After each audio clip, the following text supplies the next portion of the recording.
కాన్వాయ్లని అడుగడుగున అడ్డుకోవడం. ఒకప్పుడు మావోయిస్టు పార్టీ నిర్బంధంలో ఉన్నప్పుడు మీటింగులు పెట్టుకున్నప్పుడు ఏ విధంగానైతే నిర్బంధం ఉండేనో అంతకంటే పెద్ద ఎత్తున నిన్న పోలీసులు మమ్మల్ని ఆపడము, బెదిరించడము, వెహికల్స్ పోనీయకపోవడం చాలా దురదృష్టకరం.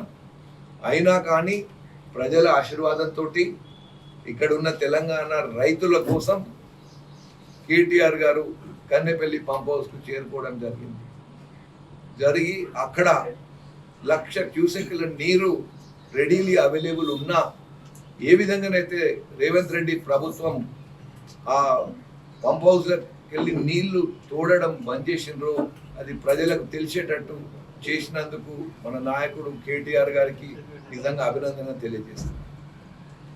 నేను అసలు అడుగుతున్నాను, అసలు ఇక్కడ రేవంత్ రెడ్డి గారి ప్రభుత్వంలో మంత్రులుగా ఉన్న ఉత్తమ్ కుమార్ రెడ్డి గారికి అలాగే సీతక్క గారికి అసలు కాళేశ్వరం ప్రాజెక్టు గురించి ఏబీసీ తెలుసా అని అడుగుతున్నాను.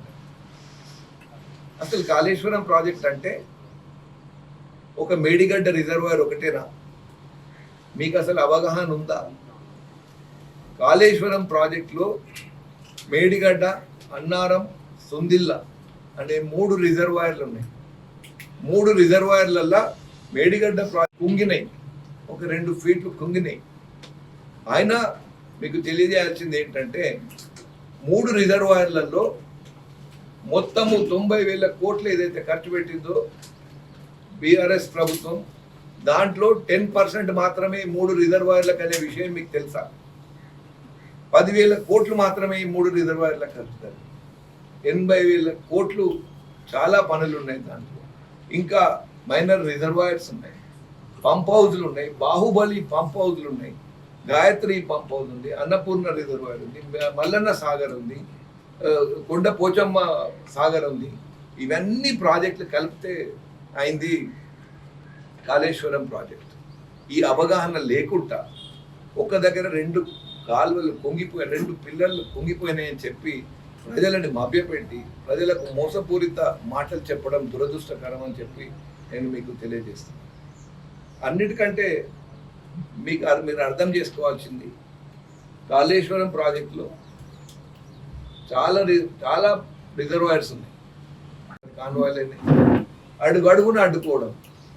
ఒకప్పుడు మావోయిస్టు పార్టీ నిర్బంధంలో ఉన్నప్పుడు మీటింగులు పెట్టుకున్నప్పుడు ఏ విధంగానైతే నిర్బంధం ఉండేనో అంతకంటే పెద్ద ఎత్తున నిన్న పోలీసులు మమ్మల్ని ఆపడము, బెదిరించడము, వెహికల్స్ పోనీయకపోవడం చాలా దురదృష్టకరం.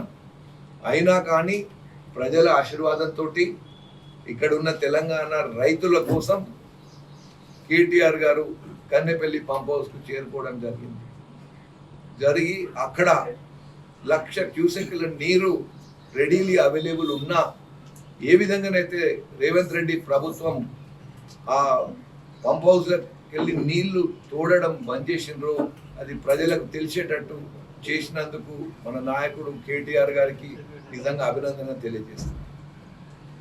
నేను అసలు అడుగుతున్నాను, అసలు ఇక్కడ రేవంత్ రెడ్డి గారి ప్రభుత్వంలో మంత్రులుగా ఉన్న ఉత్తమ్ కుమార్ రెడ్డి గారికి అలాగే సీతక్క గారికి అసలు కాళేశ్వరం ప్రాజెక్టు గురించి ఏబీసీ తెలుసా అని అడుగుతున్నాడు.